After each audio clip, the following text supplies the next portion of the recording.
El deseo lleva ventaja sobre la madre naturaleza. Como culminación adecuada de este capítulo, quiero presentar a una de las personas más excepcionales que he conocido. Lo vi por primera vez pocos minutos después de que hubiera nacido. Vino a este mundo sin ningún rastro físico de orejas, y el médico admitió, cuando le pedí su opinión sobre el caso, que el niño sería sordo y mudo toda la vida. Me opuse a la opinión del médico. Estaba en mi derecho. Yo era el padre del niño. Tomé una decisión y me formé una opinión, pero expresé esa opinión en silencio, en el fondo de mi corazón. En mi interior, supe que mi hijo oiría y hablaría. ¿Cómo? Estaba seguro de que tenía que haber una manera, y sabía que la encontraría. Pensé en las palabras del inmortal Emerson. El curso de las cosas acontece para enseñarnos la fe. Solo necesitamos estar atentos. Hay indicadores, claves, para cada uno de nosotros, y si escuchamos con humildad, oiremos la palabra justa. La palabra justa, deseo, mucho más que ninguna otra cosa, yo deseaba que mi hijo no fuera sordomudo. De ese deseo no renegué jamás, ni por un segundo. ¿Qué podía hacer?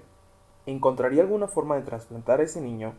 Mi propio deseo ardiente de dar con maneras y medios de hacer que llegara el sonido a su cerebro sin la ayuda de oídos. Tan pronto como el niño fuese lo bastante mayor para cooperar, le llenaría la cabeza de tal manera de ese deseo ardiente que la naturaleza lo tradujera en realidad con sus propios métodos. Todos los pensamientos pasaron por mi mente, pero no hablé de ello con nadie. Cada día renovaba la promesa que me había hecho a mí mismo de que mi hijo no sería sordomudo. Cuando creció y empezó a percibir las cosas que lo rodeaban, notamos que mostraba débiles indicios de que oía. Cuando alzó la edad en que los niños suelen empezar a emitir palabras, no hizo intento alguno de hablar, pero de sus actos podíamos deducir que percibía ciertos sonidos. Eso era todo lo que yo quería saber.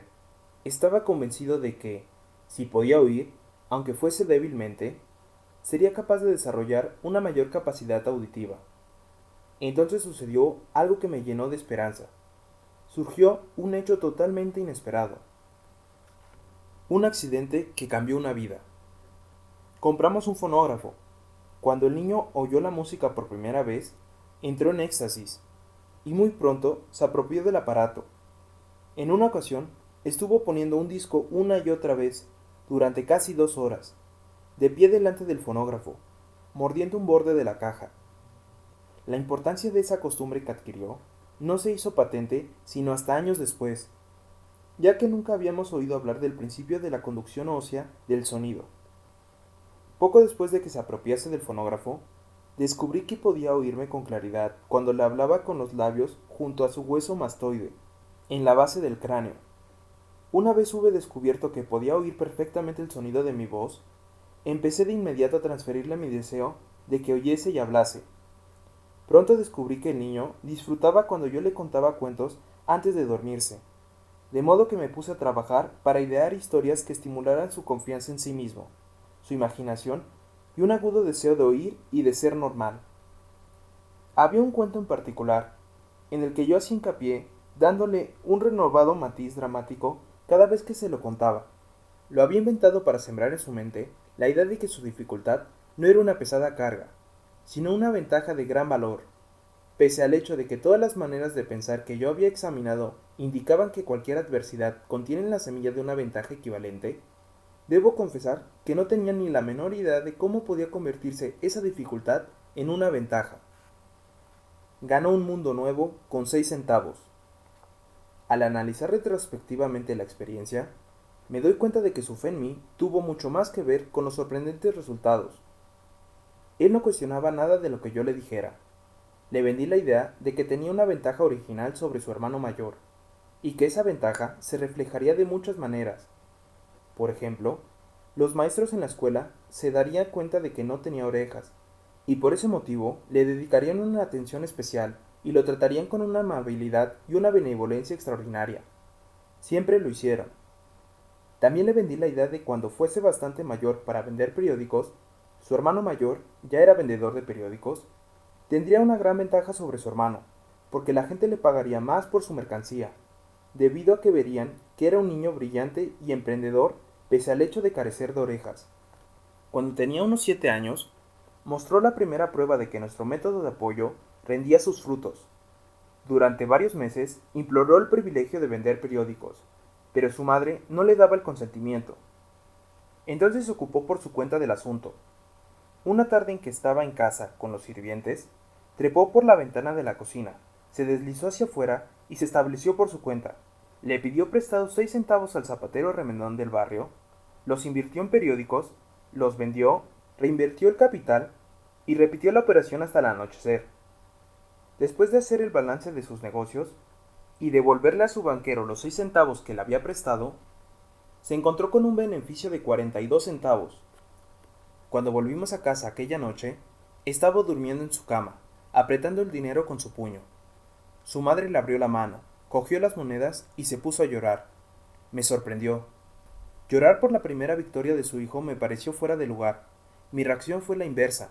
Reí de buena gana, porque supe que mi empresa de inculcar en la mente de mi hijo una actitud de fe en sí mismo había tenido éxito.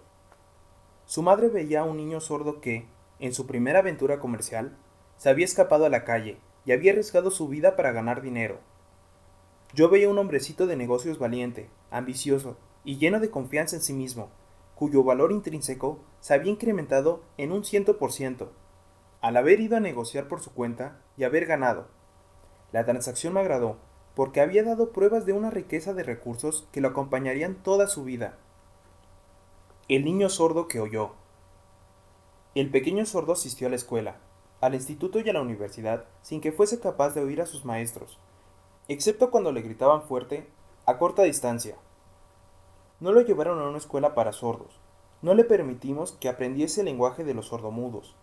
Habíamos decidido que viviese una vida normal, y mantuvimos esa decisión, aunque nos costó muchas discusiones acaloradas con funcionarios escolares. Cuando estaba en el instituto, probó un aparato eléctrico para mejorar la audición, pero no le dio resultado. Durante su última semana en la universidad, sucedió algo que marcó el hito más importante de su vida. En lo que pareció una mera casualidad, entró en posesión de otro aparato electrónico para oír mejor, que le habían enviado para probar. Estuvo indeciso en probar el aparato debido a su desilusión con el otro similar. Finalmente lo cogió, se lo puso en la cabeza, conectó las baterías y sorpresa. Como por arte de magia, su deseo de toda la vida de oír sin problemas se convirtió en realidad. Por primera vez, oía tan bien como cualquier otra persona con audición normal. Alborozado con el mundo diferente que acababa de percibir a través de ese aparato auditivo, se precipitó al teléfono, llamó a su madre y oyó su voz a la perfección. Al día siguiente, oía con claridad las voces de sus profesores en clase. Por primera vez en su vida. Por primera vez en su vida también. Mi hijo podía conversar con la gente sin necesidad de que le hablaran con voz de trueno. Realmente había entrado en posesión de un mundo distinto. El deseo había comenzado a pagar dividendos, pero la victoria todavía no era completa. El muchacho tenía que encontrar todavía una manera definida y práctica de convertir su desventaja en una ventaja equivalente. Ideas que obran milagros. Sin apenas darse cuenta de la importancia de lo que acababa de obtener, pero embriagado por la alegría del descubrimiento de ese nuevo mundo de sonidos, escribió una entusiasta carta al fabricante del audífono, relatándole su experiencia. Algo en ella hizo que la compañía lo invitase a Nueva York. Cuando llegó, lo llevaron a visitar la fábrica, y mientras hablaba con el ingeniero jefe, explicándole su mundo recién descubierto, una corazonada, una idea o una inspiración, llámesela como se quiera, destelló en su cerebro. Era ese impulso de pensamiento que convertía su dificultad en una ventaja, destinada a pagar cuantiosos dividendos en dinero y en felicidad durante todo el tiempo venidero. El resumen y el núcleo de ese impulso de pensamiento era así. Se le ocurrió que él podría ser de gran ayuda para los millones de sordos que viven sin el beneficio del audífono si pudiera encontrar una manera de relatarles la historia de su descubrimiento del mundo. Durante un mes entero, llevó a cabo una intensa investigación, durante la cual analizó todo el sistema de ventajas del fabricante de audífonos e ideó formas y medios de comunicarse con los duros de oído en todas partes, decidido a compartir con ellos su nuevo mundo recién descubierto. Una vez lo tuvo hecho, puso por escrito un plan bienal, basado en sus investigaciones. Cuando lo presentó a la compañía, al momento le dieron un puesto de trabajo para que llevara a cabo su ambición. Jamás habría soñado, cuando empezó a trabajar, que estaba destinado a llevar esperanza y alivio a miles de sordos que, sin su ayuda, se habrían visto condenados para siempre a la sordera. No me cabe duda de que Blair habría sido sordomudo toda su vida si su madre y yo no nos las hubiéramos ingeniado para formar su mente tal como lo hicimos. Cuando sembré en su interior el deseo de oír y de hablar, y de vivir como una persona normal, alguna extraña influencia hubo en ese impulso que hizo que la naturaleza tendiese una especie de puente para salvar el golfo del silencio que separaba su cerebro del mundo exterior.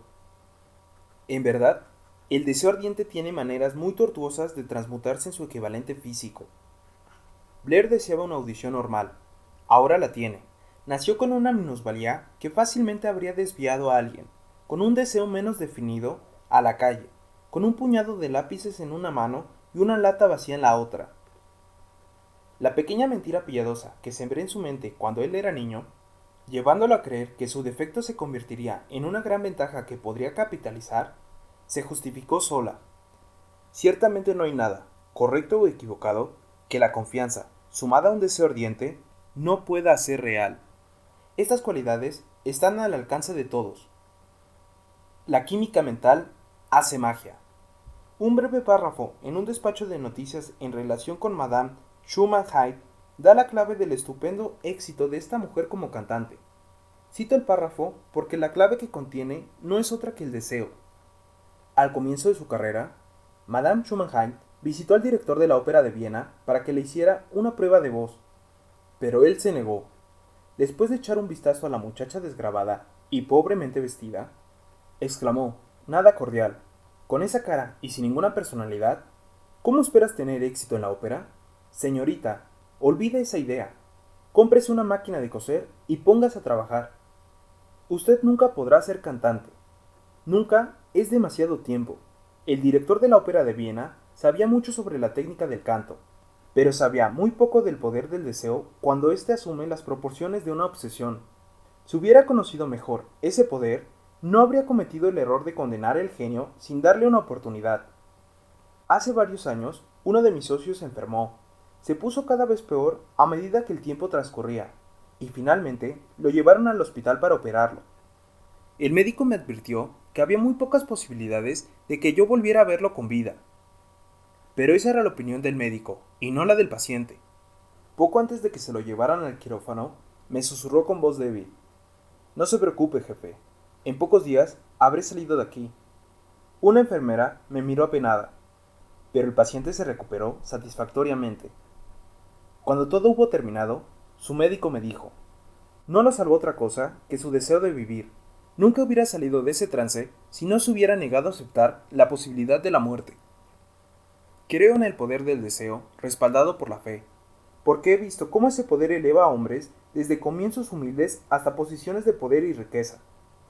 He visto cómo saqueaba la tumba de sus víctimas, cómo servía de medio para que los hombres llevaran a cabo su rehabilitación después de haber fracasado en un centenar de formas distintas.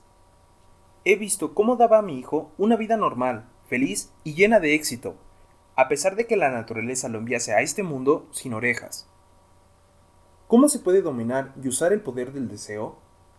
Eso queda explicado en este capítulo y en los siguientes de este libro.